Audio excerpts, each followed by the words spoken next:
Hello everyone, कैसे हो आप सभी। आई होप सो कि अच्छे ही होंगे।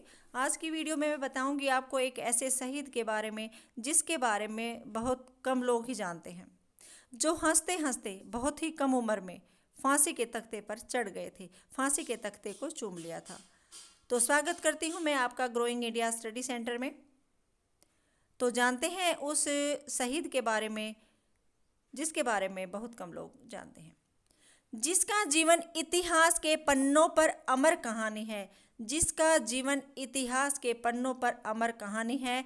भारत माँ की रक्षा में जिसकी कुर्बान जवानी है, भारत माँ की रक्षा में जिसकी कुर्बान जवानी है। एक बंगाली शेर मगन था, एक बंगाली शेर मगन था देशभक्ति के शोरों से।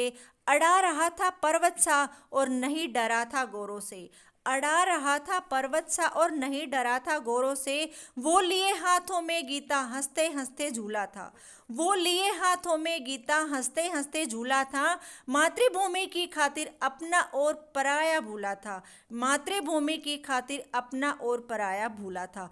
वो जिसकी अमर शहादत ने एक क्रांति बीज को बोया था, एक क्रांति बीज को बोया था। जी हाँ, हम बात कर रहे हैं शहीद खुदीराम बोस की।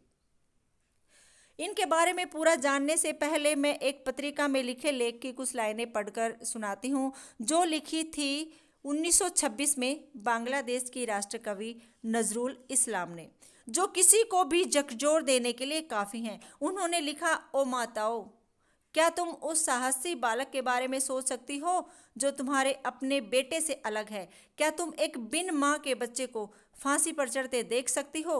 तुम अपने बेटे की मंगल कामना के लिए 33 करोड़ देवी देवताओं की पूजा अर्चना करती हो, किंतु क्या तुमने उन देवी देवताओं से प्रार्थना की कि वे खुदीराम की रक्षा करें?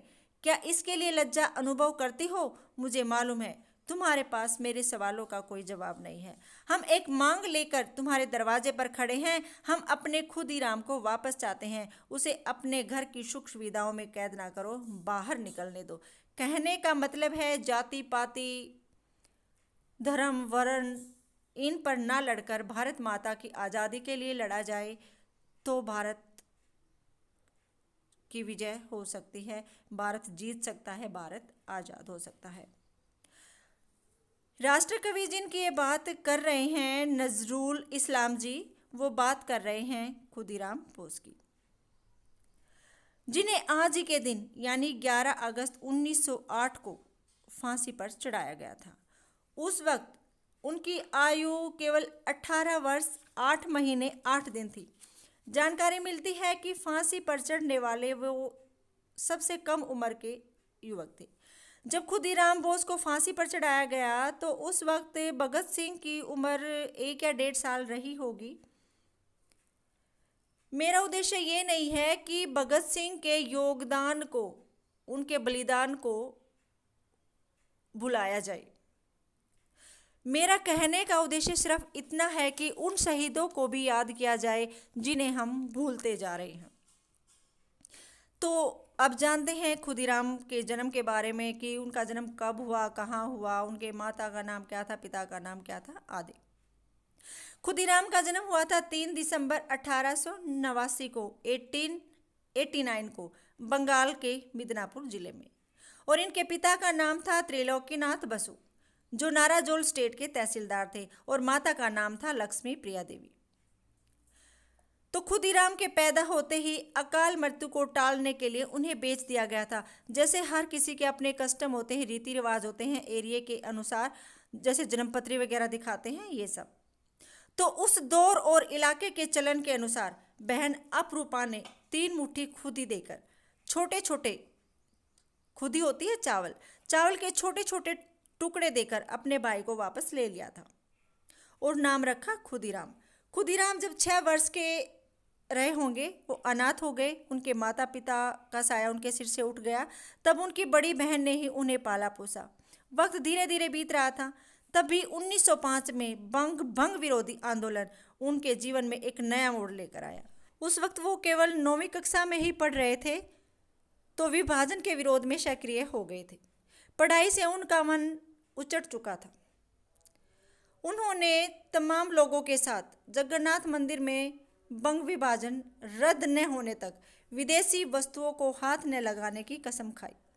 यही वह समय था जब वो शिक्षक सत्येंद्र बोस के संपर्क में आई, जो उन दिनों मिदनापुर के युवकों को क्रांतिकारी गतिविधियों से जोड़ने में लगे हुए थे। खुदीराम की क्रांतिकारी गतिविधियों के चलते 28 फरवरी 1906 को उन्हें अरेस्ट कर लिया गया, लेकिन वे कैद से भाग निकले। हालांकि लगभग 2 महीने बाद अप्रैल में वे फिर से पकड़े गए। 16 मई 1906 को उन्हें फिर रिहा कर दिया गया। अंग्रेजों को लगा कि बालक छोटा है और जेल से निकलने के बाद सुधर जाएगा, लेकिन हुआ क्या? इसका उल्टा। 6 दिसंबर 1907 को खुदीराम ने नारायणगढ़ रेलवे स्टेशन पर बंगाल के गवर्नर की विशेष ट्रेन पर हमला किया, लेकिन गवर्नर बच गया। इसके बाद सन 1908 में खुदीराम बोस ने 2 अंग्रेज अधिकारियों वाटसन और पैम्फाइलेट फुलर पर भी बम से हमला किया, लेकिन वो भी बच निकले। तो उस दौर में खुदीराम बोस अंग्रेजों के लिए सबसे बड़ा सिरदर्द बन गए थे।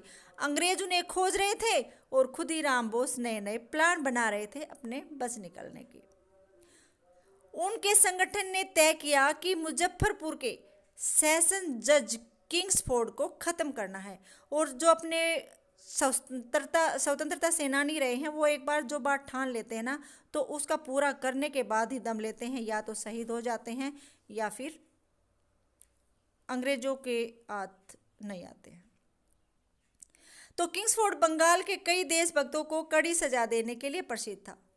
अपनी बनाई गई प्लान के अनुसार खुदीराम बोस और प्रफुल्ल चाकी मुजफ्फरपुर पहुंचे। वहां वे एक धर्मशाला में 8 दिन तक रहे और जज किंग्सफोर्ड की गतिविधियों की रेकी करने लगे। ये देखने लगे कि वो कब आते हैं, कब जाते हैं, क्या करते हैं, किससे मिलते जुलते हैं आदि। 30 अप्रैल 1908 की शाम किंग्सफोर्ड और उनकी पत्नी क्लब में पहुंचे। रात के 8:30 बजे मिसेज कैनेडी और उसकी बेटी अपने बगी में बैठकर क्लब से घर की तरफ आ रहे थे। उनकी बगी बिल्कुल किंग्सफोर्ड की बगी से मिलती जुलती थी। तो खुदीराम बोस और उनके साथियों ने किंग्सफोर्ड की बगी समझकर उस पर बम फेंक दिया, जिससे माँ बेटी की मौके पर ही मौत हो गई। वे दोनों ये सोचकर भाग निकले कि किंग्सफोर्ड मारा गया है। पुलिस से बचने के लिए दोनों ने अलग अलग राह पकड़ ली। अलग अलग राह इसलिए पकड़ी ताकि एक पुलिस के हाथ आ जाता है तो दूसरा बच सकता है और अपने साथियों को संदेश दे सकता है, ताकि वो फिर से एकजुट हो जाएं। एक स्टेशन में पुलिस दरोगा को प्रफुल्ल चाकी पर शक हो गया और उन्हें घेर लिया। खुद को गिरा देखकर प्रफुल्ल चाकी ने खुद को गोली मार ली, यानी कि जीते जी उन्होंने अपने आप को अंग्रेजों के हवाले नहीं किया। खुदीराम भी मौका वारदात से केवल 20 मील दूर पुलिस द्वारा पकड़ लिए गए। इसके बाद उन पर केस चला और ये केस सिर्फ 5 दिन में ही हल हो गया, यानी कि 8 जून 1908 को उन्हें अदालत में पेश किया और 13 जून को उन्हें मौत की सजा सुनाई गई। फैसला देने के बाद जज ने उनसे पूछा कि क्या तुम इस फैसले का मतलब समझ गए? तो इस पर खुदीराम बोस ने हंसते हुए जवाब दिया, मुस्कुराकर कहा, हाँ मैं समझ गया।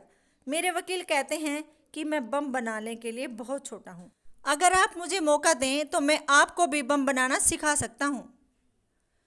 तो जानकारों से पता चलता है कि फांसी की सजा सुनाए जाने और फंदे पर चढ़ने से पहले उनका वजन 2 पौंड बढ़ गया था और 11 अगस्त की सुबह 6 बजे खुदीराम बोस को फांसी की सजा दे दी गई थी और वो हंसते हंसते फांसी के फंदे पर झूल गए थे।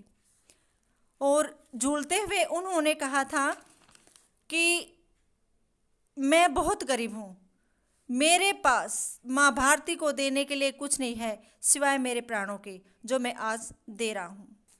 अंत में बस मैं इतना कहना चाहूँगी, जिनके लिए फांसी का फंदा भी खिलौना हो जाए, जिनके लिए फांसी का फंदा भी खिलौना हो जाए, जज्बा देख कर जिनका वो आसमान भी बोना हो जाए, वो आसमान भी बोना हो जाए।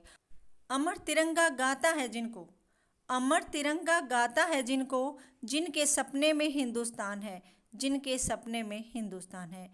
ऐसे वीर खुदीराम बोस जी के चरणों में बारंबार मेरा प्रणाम है। ऐसे वीर खुदीराम बोस जी के चरणों में बारंबार मेरा प्रणाम है। जय हिंद, जय भारत। मिलते हैं नेक्स्ट वीडियो में, तब तक के लिए स्टे सेफ, स्टे हेल्दी। जय हिंद, जय भारत।